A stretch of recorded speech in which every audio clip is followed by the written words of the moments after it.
Marc Broom, thanks so much for coming into Lords on this glorious sunny day to join us. Broomy, let's have a catch up on things that have happened in the last week or so. Obviously, we had an outing last weekend against Glamorgan, picked up our second win on the bounce. You must have been delighted with the way the girls performed.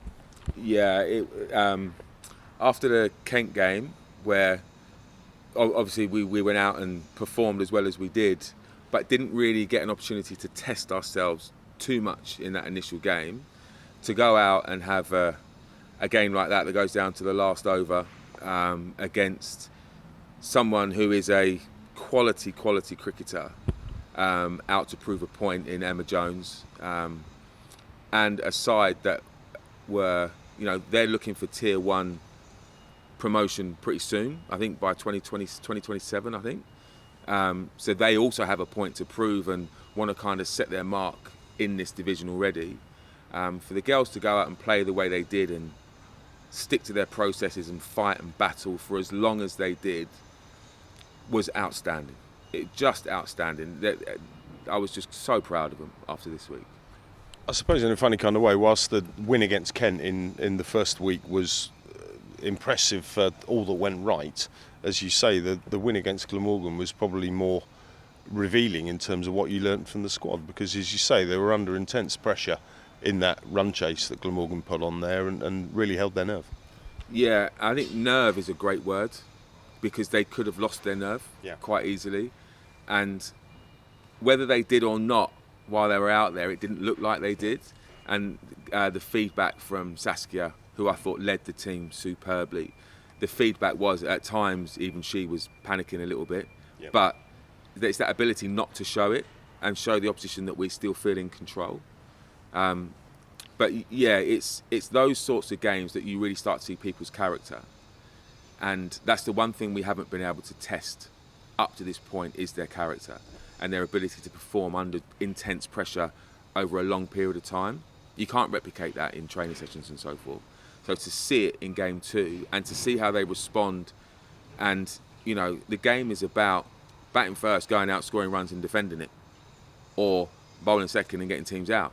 It doesn't matter what we get. So we got a great score of 289, and they got bloody close. Yeah. They got real close at 270, 276, 278, whatever they got. But it doesn't matter what they got. They scored less than us, and that's the key. That was the key message. But yeah, getting to see them having to perform so many different skills at so many different times of the game, and adapt to situations and periods of play and maintain their focus was exceptional for us as a coaching unit to see. Yeah. Great stuff. You've talked about the brand of cricket you want the girls to play, Broomy, on the batting front with aggression and really take it to the opposition. It was great to see Finty go out there and hit her first half century of the summer, and back with some real purpose and intent, and the same with Georgia again. Yeah, big plus for us was having Pippa back at the top of the order.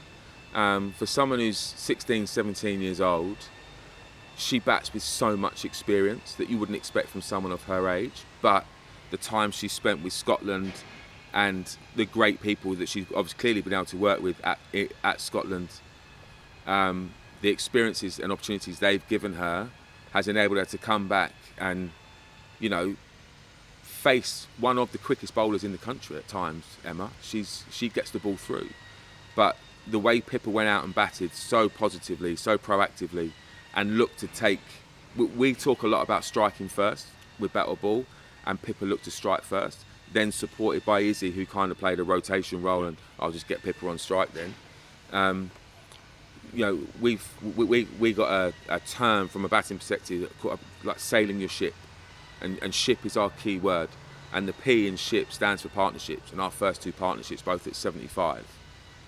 It really sets up the innings and how we want it to go, and there's always going to be times when you break down, but Pippa's start and then Finty coming in and continuing that momentum, she's starting to show the batter that she can be. And she can be a proper cricketer, Finty. She's a good batter. She plays hard cricket shots, strong cricket shots in good areas. She doesn't want to be dominated by bowlers. At times that's going to get her out, but it's going to make her succeed a lot more. And then Georgia coming in, getting her 18. Reva coming in and batting with the freedom that we want her to bat. She didn't look restricted this week. She batted with absolute freedom and showed the level of skill that she has. And then one of the most important innings was Katie coming in at 10 and just extending the innings for as long as possible. And her 17 not out will actually prove to be the difference between the two innings. Yeah. You know, we only won by 12 runs. Now, she nicks off early, and then Ratch comes in and nicks off early at 10 and 11. It's a different ball game, completely different ball game. So there was so many positives. Obviously, there's some work-ons that we spoke about last night at our debrief, but so many positives from a batting perspective. It was brilliant. But Finty getting that first 50 under her belt, massive milestone. And she will only go on now and score more runs. And we spoke about, listen, you've got 66, next time you get 100. Absolutely. Good test coming up this weekend, Broomy. Obviously, we've got Northants away, another side in the division that have got 2 wins from 2.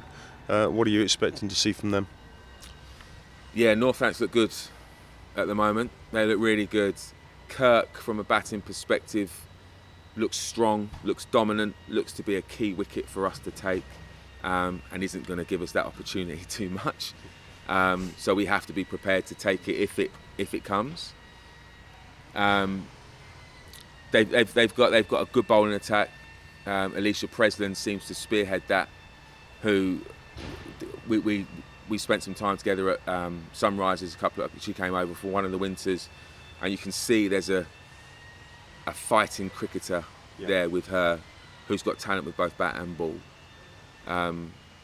They've got a young keeper, Poppy Smart, behind the stumps, who is a developing keeper and is only going to get better and better the more she plays.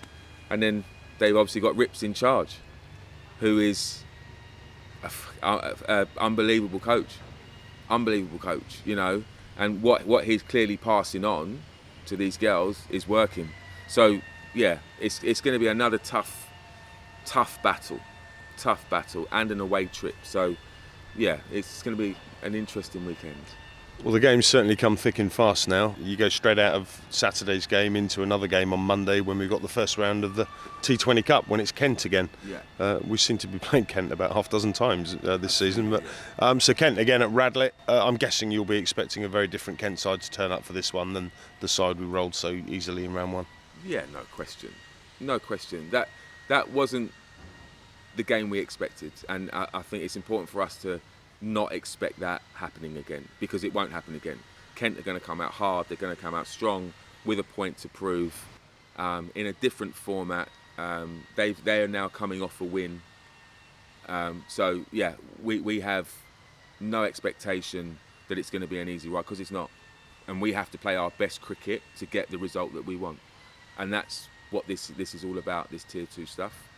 It's making sure we have to play our best cricket. If we don't, we shouldn't be expecting to win, and we won't.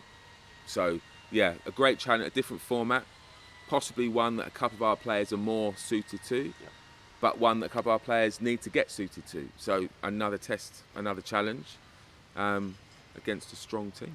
Obviously Monday, Broomy kicks off our T20 action. Of course, that's in the Cup. We also obviously kick off the Vitality Blast, the women's competition, on the 29th of May, here at this wonderful ground at Lord's. First and foremost, how wonderful is it going to be for the girls to trot out here at the home of cricket? I guess they're excited for it. Yeah, it's a once in a lifetime opportunity to come and play at the home of cricket. I mean, just sitting here now, and the amount of times I've been here, I still get a buzz to be in this environment. So for some of the girls to be here for their first time, it's going to be probably a bit overwhelming, if I'm honest, for some of them. So there will be a plan to actually come here before the game. We can have a training session, get out in the square and do some cricket, just so they get used to the environment. But it's all part and parcel of the opportunities that they're being offered this year, and how much the club are supporting their journeys through this Tier 2 campaign. Sussex are going to be a tough opposition, but I would imagine would also be feeling nerves about playing at the home of cricket.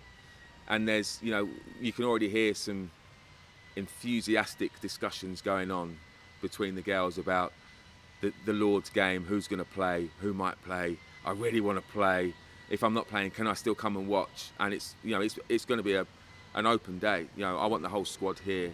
If you're part of the playing 13, brilliant. If you're not, you come here and support and enjoy and embrace what is going to be a fantastic occasion.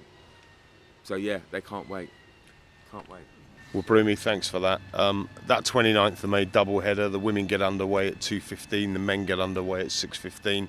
It's one that you'd obviously want all the members here supporting, so anyone that's watching this, make sure you get down here, get your tickets for that one. It'll be a fantastic day. Broomy, all the very best of luck this coming weekend.